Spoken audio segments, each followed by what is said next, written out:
Turn with me to Judges chapter 13.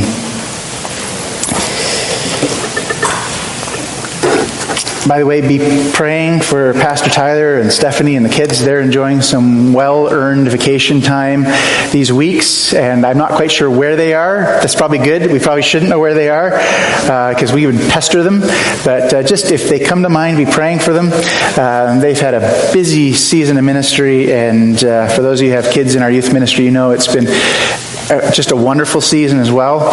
And so we just trust that they're having a great time away. We're coming to our second lap through the story of Samson. We were in the park last week, if you were with us. We walked through this story really with an aim to see how Samson struggled with the calling of God in his life. Because surely if there is one thing we are meant to see in this story, that is a part of it. God had a specific calling, very, very detailed calling that involved a specific vow that Samson's parents made on his behalf, involving some specific things he was to do and not do. And basically, if you look through the rest of his life, you will see him doing everything he can to break that vow, to somehow free himself of the calling of God, and only to learn that it was an inescapable calling. And I hope that if you walked away with nothing else last week, it would be just that profound sense that God has called me, He's good, and He loves me, and I ought not to run.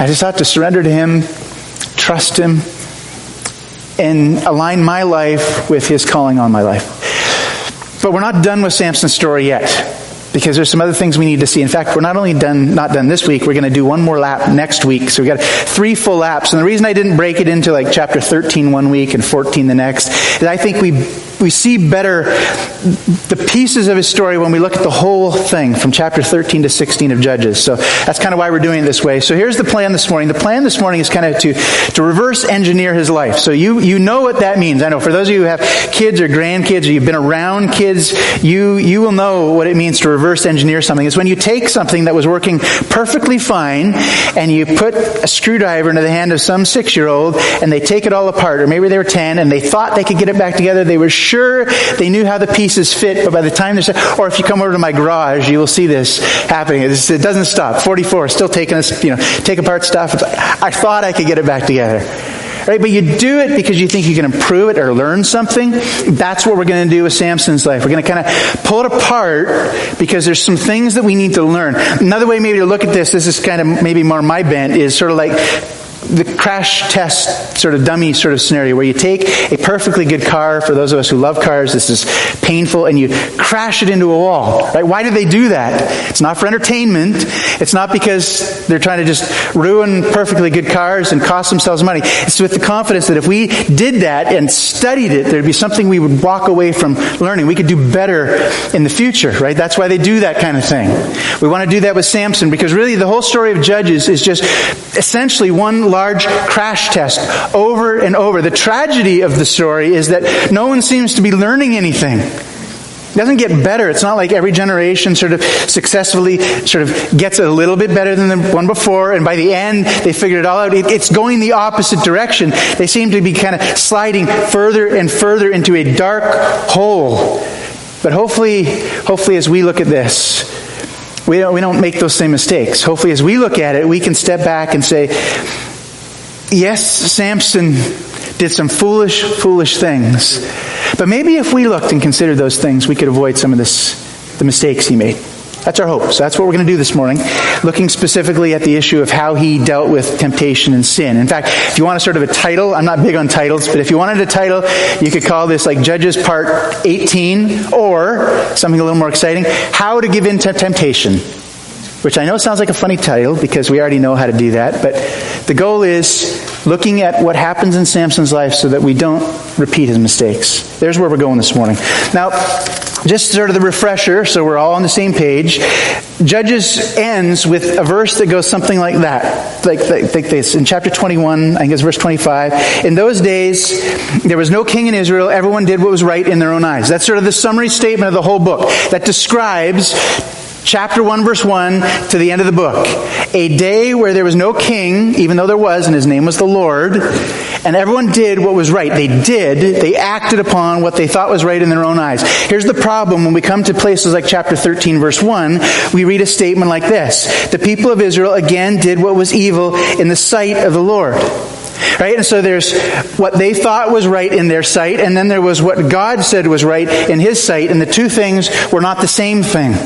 And so the people were doing one thing that was in direct violation and conflict with what God wanted for them. And He wasn't trying to rob them of joy. It wasn't like God was there saying, I wonder what I can do to make life miserable for my people. No, He was saying, this way of living is going to bring maximum hope, maximum joy, because you're going to be able to live in a relationship with me. And the people kept trading that for something else. And as a result, we come on statements like this, the last half of verse 1 of chapter 13. So the Lord gave them into the hand of the Philistines for 40 years.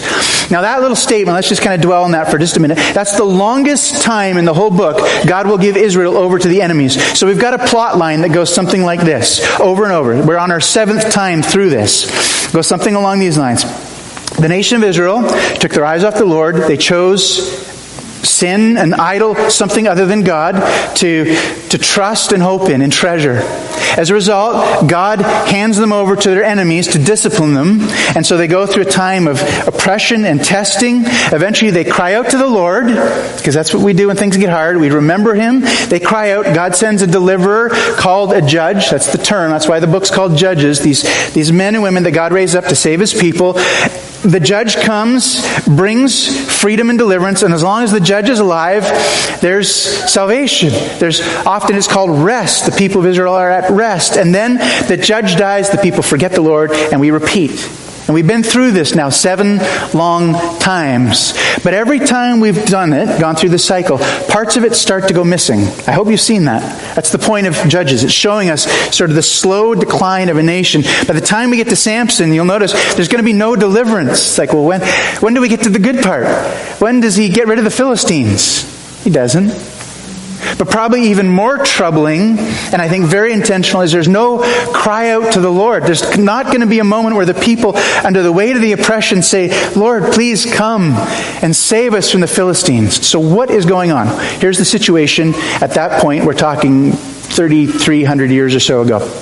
The Philistines had arrived on the scene, a migratory people who had come with a specific aim to this part of the world. We actually don't know historically exactly where they come from, but they arrive on the coast of what we would call modern-day Israel, all their armies all ready to go and invade Egypt. And that's what they did. They launched a massive campaign against Egypt, intending that would be their new home. The only problem is they failed. They weren't able to take it. They lost a massive battle. They retreated back to Israel and decided, we can't go back home. We'll just live here. This sets up about the next 200 or 300 years of difficulty for Israel, because the Philistines will now occupy the same land that the Israelites are trying to occupy. And so the Philistines keep coming up, right? Even by the time David comes on the scene. Remember David, Goliath, the Philistines, right? Same people. Nothing's changed over all those years. Now this enemy in particular has some strange components to it that are different, say, from previous judges, the Midianites and the Moabites, because those stories typically go like this. The Midianites came with their army, and Israel gathered their army, and they had a battle, and God was really good, and He did something miraculous, and so Israel shouldn't have won, but they did win, so that everyone knew that this was the Lord who had saved His people. That's kind of how the stories go. This time, we're not going to read of a battle. We don't read of armies. It's like huge parts of what we would expect are just not there. You want to know why? Because the Israelites were actually relatively pleased with the situation. That's the tragic, stunning reality of the situation. Rather than being the distinct people of God for His purpose, because that was their calling. That was the whole design. God said, I'm going to give you a land. I'm going to be your God. Here's the relationship with a purpose. And the purpose is that I'm going to bless you and care for you so that when other nations look at you, they're going to look and say, I wonder why Israel's different. Why do you look the way you do? And you're going to be able to say, we are different and we look the way we look because of the Lord. And wouldn't you want to look like us? And all the nations will say, yes, we do. That was how it was supposed to be. Instead, at this point in history, you find the Israelites intermarrying. They're trading. The Philistines, by the way, they had invented or developed how to work with iron, so they had tools and weapons the Israelites didn't have. The Israelites couldn't get these any other place. I said the early service, it's kind of like Urban Star Jeans and Costco. It's like, I wouldn't need a Costco membership, except where else would I get my jeans? Right? That's the situation for the Israelites. Where else would we get iron tools? And we'll trade the God of Scripture for a shovel. That's what they did. We would rather have a rake made of iron or a pick than walk with the Lord.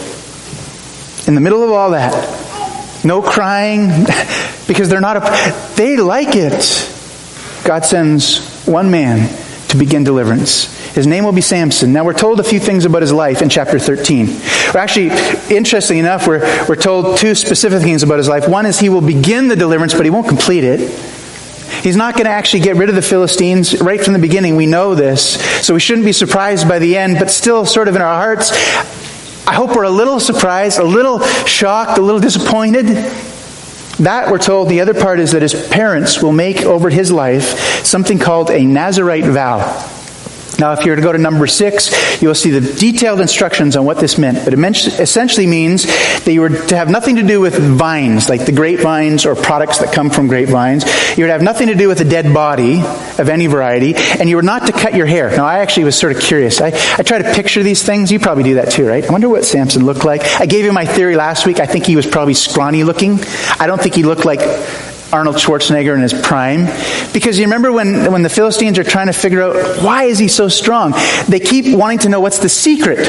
Right? If he was like that big, there's no secret. It's like, well, it's obvious. He's just huge. But they want to know the secrets. I'm kind of picturing a scrawny guy, kind of, well, maybe like me, with really long hair. So I actually went online and figured this out. 3 to 5 feet. That's about how long hair apparently can grow before it starts falling out. You lose 50 to 100 hairs a day. Some of us are really good at this. So, right? You and me, Barry, we're advanced. Right? The rest of you are not so good at doing it. Right? So eventually it falls out, but his hair would have been long. We find out later on in the story he's got it in 7 braids. So you're kind of getting a bit now of a picture of this man. But he was like this from the time he was a little boy. Some of us remember that. Who among us as little kids wanted to stand out? Anyone? Anyone want to just be the odd one out among your group of friends? The answer is no. We do crazy, foolish things to not stand out. Starting to get a sense of Samson's life? No wonder he was willing to trade everything just to be like everyone else. His words. I'd be like every other man, he'll tell Delilah. So, from a young age, he's not like everyone else. He's got a purpose just like Israel has a purpose. He's got a calling just like Israel had a calling. Interestingly enough, you remember Israel doesn't cry out to the Lord. His parents, who were told almost painfully are barren, also don't cry out to the Lord. Do you know they're the only ones in Scripture who are barren, who God miraculously works through and announces with an angel that you're going to have a miraculous birth even though you're barren? They're the only ones who don't cry out to the Lord. The whole thing is set up that we would look and say, here's the nation of Israel and here's Samson. And they are on parallel tracks. You read Samson's story, you're reading Israel's story. And we're talking about it because we don't want it to be our story. See, God's called us. We have a purpose. Spirit's within us. We don't want to find ourselves doing the things that Samson's doing. Now, we'll move a little bit quicker through the story because last week we kind of walked through a little bit slowly.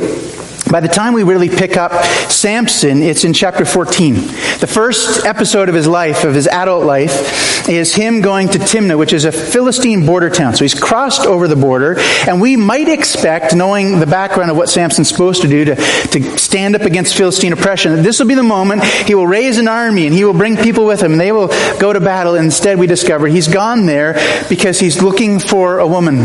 We're never told her name. In fact, the whole thing is incredibly demeaning to women. In fact, that's part of the downward spiral of Judges. If you're looking for kind of the brokenness evidence of it, that's one of the aspects. The treatment of women just gets worse and worse and worse the further we go into the story. And sadly, we're not done yet. The next few chapters, it gets even worse than this.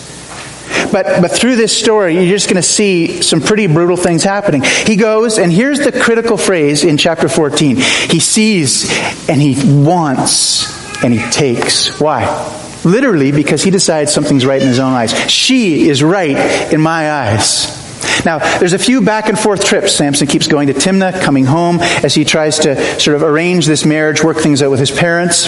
It's eventually decided, he basically informs his parents that she will be his wife. They reach some sort of agreement. We pick back up in the story with a strange little scene where Samson begins to make a wager with the Philistines. A wager about a riddle that they won't be able to solve, and if we had time, and we're kind of going back to last week, we would walk through that. But we would see as a result of the wager, Samson does something brutal. He murders 30 men to be able to fulfill the payment of this wager, and that begins a back and forth series of brutal incidents. He kills and they kill, and he burns crops, and so they burn his wife. And I mean, it just, the sin and brokenness of chapter 14 is just heartbreaking. It's disturbing. This is the part that doesn't show up in the kids' story, I guarantee you. Right? But when we read it, I hope you are actually troubled by what you're reading. I think that's supposed to happen to us. We're not supposed to read through this going, well, this is kind of a nice story. This is entertaining. We're supposed to read through this saying, something is devastatingly wrong with this. And then we're supposed to be able to figure it out. So there's kind of what's happening through chapter 14. Chapter 15 kind of continues that sort of plot line, the back and forth, the fighting and killing, on and on it goes, till we get to the end of chapter 15, and we come across a very odd scene. It's not entirely unexpected. Samson takes a fresh jawbone. Why? Well, because he's touching a corpse. And through his whole life, he just keeps doing, remember the vows? Nothing from a vine, nothing dead, don't cut your hair. The first story, he ends up in a vineyard. That's where he finds a lion that he kills with his bare hands. Anyone see a problem with that? It's like, if you were looking for a way to break the vow, that's where you go and that's what you do. Samson just seems to say, I don't care what the Lord has called me to. I want nothing to do with it. We find him here again with the jawbone, having killed 1,000 men, and he is dying of thirst. That's what he says to the Lord. All of a sudden he brings the Lord back in for this one brief moment. He won't call the place of the Lord. He won't recognize the hand of the Lord. In fact, he sings a song in chapter 15, and it doesn't even mention the Lord. It's just like a song he sings to himself. The song about me using a jawbone to kill men. That's his song. And then an odd moment where he cries out to the Lord and says, Lord, you have granted this great salvation by the hand of your servant, and now shall I die of thirst and fall into the hands of the uncircumcised. All of a sudden, in verse 18, he remembers the covenant and the agreements. It's like, Samson, but where was that all along? Because up to now, it hasn't even mattered in your life.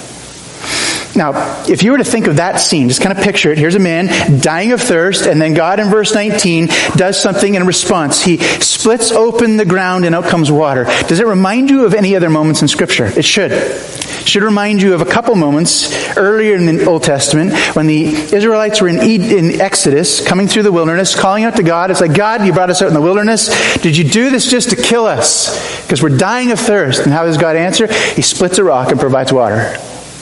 You see what Judges is doing? It's helping us understand that Samson's story is the story of Israel. It's like a microcosm. His life is the life of that whole nation. Crying out to God when it's convenient, forgetting when it's not. Verse 16 is that critical story, the story of Samson and Delilah. A story that should have ended something like this. Samson fell in love with a woman who he shouldn't have fallen in love with, but he did anyway. But one day he goes to her and she asks him for the secret of his strength. And he says, you know what, I love you, and so I'll tell you. If you were to tie me up with 7 fresh sinews, again, it's part of a corpse that he's not supposed to. If you were to tie me up with 7 fresh sinews, I'd lose my strength. And so she does that when he falls asleep, ties him up, and then yells out, the Philistines are on you. He breaks the cord and they can't catch him. That's the moment, right, where the story should end.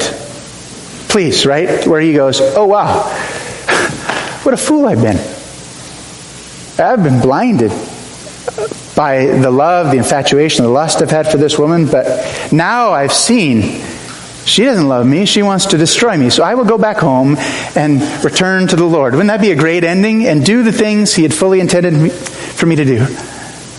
Instead, it's that story to the next time she asks him and he tells her, to the next time, finally to this moment where he says, all right, I'll tell you. If you were to shave my head, my hair was to be cut, the vow would be over.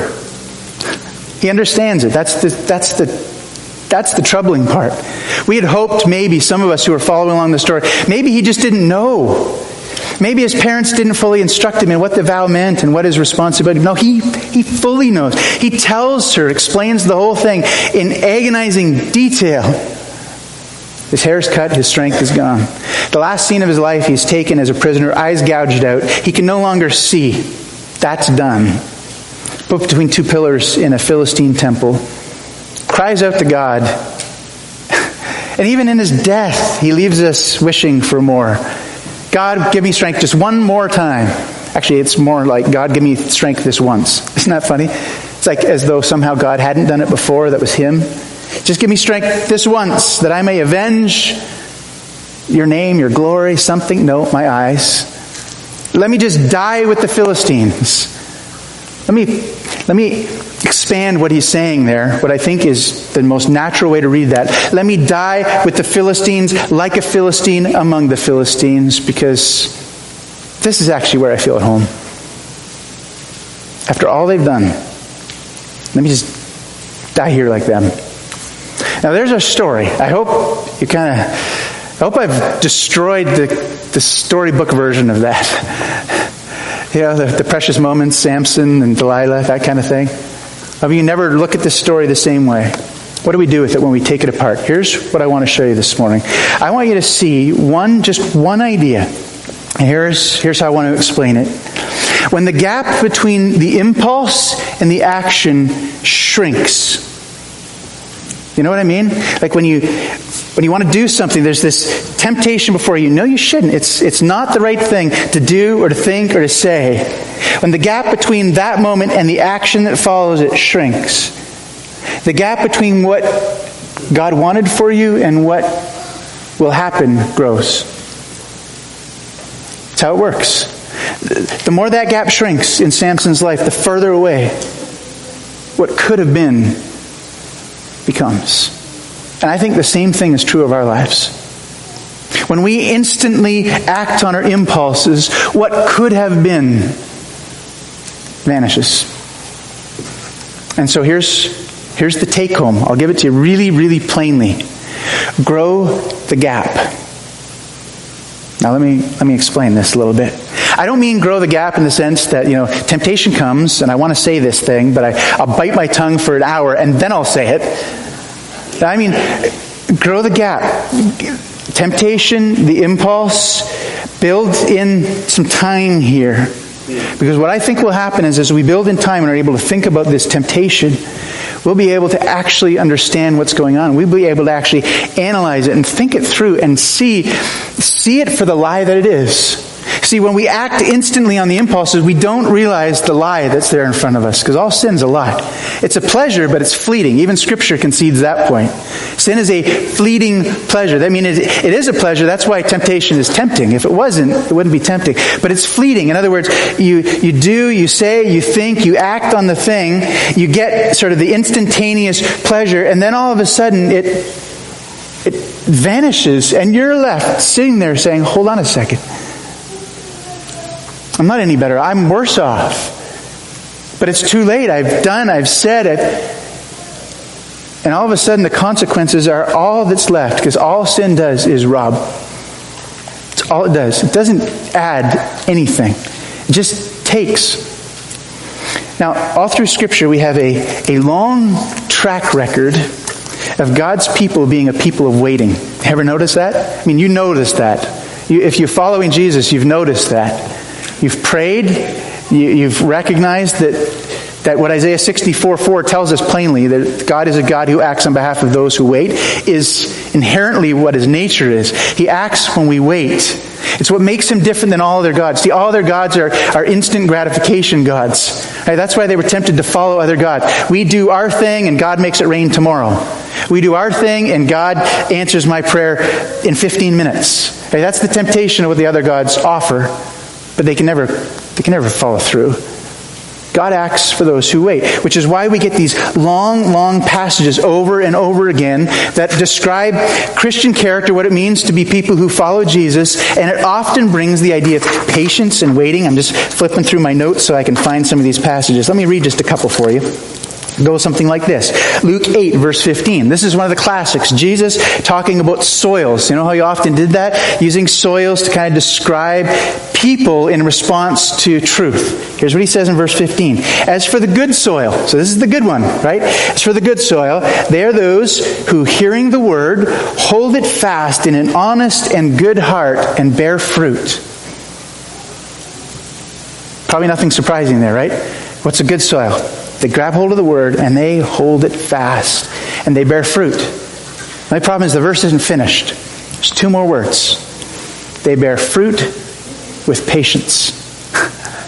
It's not just bearing fruit. It's fruit with patience. God's people are a fruit-bearing people with patience. Paul, when he starts talking about his authority as an apostle, right? So we know there's certain things that set the apostles off of qualifications. And here's what he describes in verse 12 of 2 Corinthians 12. The signs of a true apostle were performed among you with utmost patience, with signs and mighty, wondrous works. Right? So there's the mighty, wondrous, miraculous works. But did you catch the little part that he adds in the middle? With patience. To be an apostle means being someone with patience. Colossians 10, 1 to 12. Walk in a manner worthy of the Lord, fully pleasing to him, bearing fruit in every good work and increasing in the knowledge of God, being strengthened with all power according to his glorious might. For, we're about to hear, why does God empower his people with his glorious might?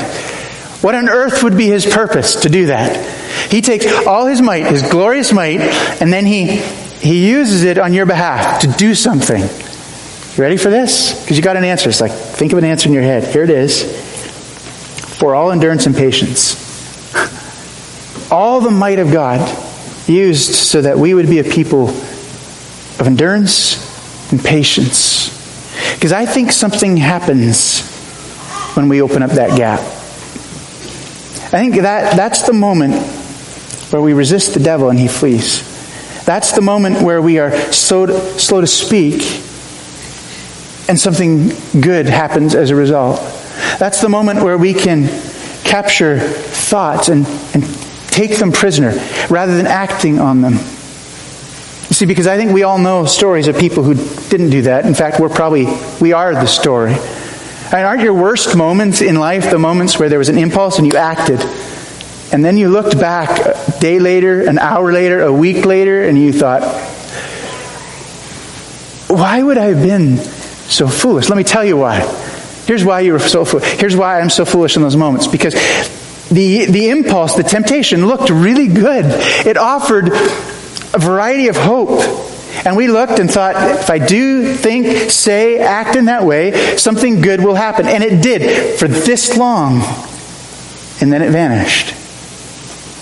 And now we're left with the crumbled results of that. I told the story in the first service of a tragic story. I was going to say one of the more, I don't know, I can't even rate these things anymore. Seen, lived, watched, heard, too many, just like you. One of the stories I heard was of a pastor, just like me. Back in the day, we used to collect offering in kids' church in the little church banks. I don't know if any of you ever were of that vintage.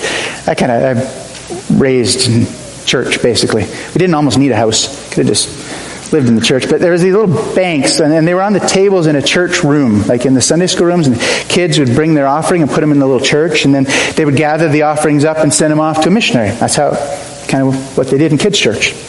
And this pastor decided, after church on Sunday, I could just go through and I could empty those piggy banks into my pocket. It'd be my coffee money. He lost everything.